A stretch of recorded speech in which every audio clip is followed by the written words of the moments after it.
c'est au tour de Serpentard. Donc j'ai repris bien sûr les couleurs qu'il y a sur le blason Serpentard, mais j'ai aussi voulu faire un personnage un petit peu méchant entre guillemets, parce que dans les films et dans les livres, c'est là où sont les méchants chez Serpentard, enfin les méchants, ceux qui sont pas super gentils. Donc du coup j'ai voulu donner cet aspect un petit peu mystérieux et pas spécialement gentil. Donc je me suis également inspirée un petit peu de l'emblème qui est le serpent, mais je voulais pas faire un serpent vraiment totalement parce que je veux que ça reste quand même quelque chose d'humain entre guillemets. Je précise que tous les maquillages de toutes les maisons que je vais faire, j'essaye pas vraiment de représenter le blason sur un maquillage, c'est plus, j'essaye de représenter ce que j'ai l'impression que la maison est. Enfin je sais pas si vous me suivez bien parce que j'explique très mal. Mais en fait j'essaye de faire un maquillage abstrait entre guillemets, mais qui représente un petit peu les valeurs de cette maison, etc. Mais pas spécialement pour refaire les blasons. Donc voilà, j'espère que ça vous plaira, du coup on va commencer tout de suite. Je commence avec un rouge à lèvres liquide noir à dessiner la tête de mon sourcil. Donc vous voyez que j'ai caché les 3/4 au préalable, donc j'ai fait mon teint aussi. Et une fois que j'ai fait la moitié en noir, je vais faire l'autre moitié avec Crocodile Tears de chez Jeffree Star. Et donc je fais des sourcils assez hauts et assez méchants. Je passe maintenant aux yeux et je fais tout d'abord ma base avec un crayon noir, donc le mien vient de chez Linda Alberg, et je vais faire une forme de cut crease, donc assez étendue au niveau des tempes. Et une fois que j'ai fait mon tracé au crayon, je dégrade, donc faites ça assez vite parce que ça sèche quand même rapidement. Sinon faites par morceaux et une fois que vous faites une petite portion, vous dégradez et ainsi de suite, ce sera mieux.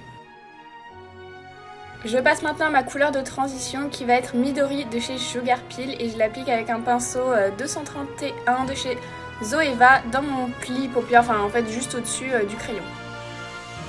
Avec la palette de chez Jaclyn Hill, je vais prendre la teinte vert très foncé. En fait je voulais pas prendre de noir parce qu'en général les noirs ils ont toujours des fonds bleus et comme je vais dégrader dans du vert, je voulais un noir à fond vert. Du coup c'est un petit peu compliqué à trouver, donc j'ai pris ce vert foncé qui ressemble vraiment à du noir. Et du coup je l'applique par-dessus mon crayon en essayant bien sûr de le dégrader à Midori que j'ai mis juste avant. Je fais ensuite mon tracé de crayon au niveau de mon ras de cils inférieur, donc en arrondi, et je décale bien sûr mon ras de cils pour agrandir mes yeux. Je prends ma base de chez P. Louise et je vais préciser la forme de ma cut crease, donc avec un pinceau plat, et c'est le 18 de chez Anastasia. Pour mettre par-dessus cette base, je vais utiliser un fard blanc, donc le mien c'est Taco de chez Sugar Peel, et avec un pinceau plat, je l'applique par-dessus. Je prends maintenant la crème Get Money de chez NYX, donc j'ai mélangé avec un petit fluide pour liquéfier parce que je voulais une texture un peu plus liquide pour pouvoir tracer plus facilement ma forme et je vous laisse regarder comment je la dispose parce que je sais pas trop comment l'expliquer. Pour ça, vous pouvez utiliser du rouge à lèvres liquide, du fard gras, du rouge à lèvres, vraiment ce que vous voulez. Pour commencer mon dégradé, j'ai utilisé Acid Berry de chez Sugar Peel avec un pinceau assez large et assez souple que je vais mettre surtout à l'extrémité justement pour dégrader cette crème. Et ensuite avec une houppette, j'applique la teinte la plus foncée. Donc c'est la même que j'ai mis dans mon pli paupière, donc c'est Midori. Et je m'assure bien sûr que Acid Berry et Midori sont bien dégradés ensemble. Je reprends maintenant le fard vert foncé de la palette de Jaclyn Hill et je l'applique du coup à la base.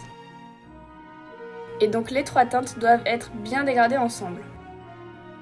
Je vais rajouter un petit peu d'highlighter, donc je prends la palette Alchimiste de chez Kat Von D et je prends la teinte Emerald qui est la teinte verte. Et maintenant je passe au lit de lingerie blanc de chez NYX que je vais appliquer avec un petit pinceau liner au niveau de mon ras de cils, donc entre ma forme noire et mon vrai ras de cils, justement pour agrandir mon œil. Et je vais également créer une bascule. Je vais faire mon liner et je rajoute des faux cils en haut et en bas. Je vais appliquer des paillettes, donc tout d'abord pour les fixer, j'applique ce baume de chez In Your Dreams. Donc je le mets à l'endroit où je veux coller mes paillettes et ensuite je vais coller ces paillettes là, donc je sais pas d'où elles viennent mais je voulais des paillettes un petit peu vert doré. Je sais que Serpentard c'est argent mais j'ai choisi ces paillettes là. Et je vais passer à ma bouche, donc avec un crayon noir, moi c'est toujours celui de chez Linda Alberg, je vais faire la forme de ma bouche, donc je fais un cœur assez pointu et je vais également étirer les commissures pour donner un air un peu plus dramatique. Je craignole les bords de ma bouche et je laisse le centre vide. Et au centre j'applique ce rouge à lèvres liquide de chez Jeffree Star, donc c'est celui que j'ai mis sur mes sourcils tout à l'heure et je l'applique du coup au centre. Par-dessus, j'applique ce gloss de la nouvelle collection de chez NYX, donc il s'appelle Bad Seed et c'est un vert très foncé, limite ça rend noir, mais bon. J'ai rajouté une perruque verte qui nous vient de chez Wiggy's Fashion et voilà le résultat. Cette vidéo est terminée, si elle vous a plu n'hésitez pas à mettre un pouce en l'air et à vous abonner à ma chaîne si c'est pas encore fait et je vous dis à bientôt pour la prochaine maison.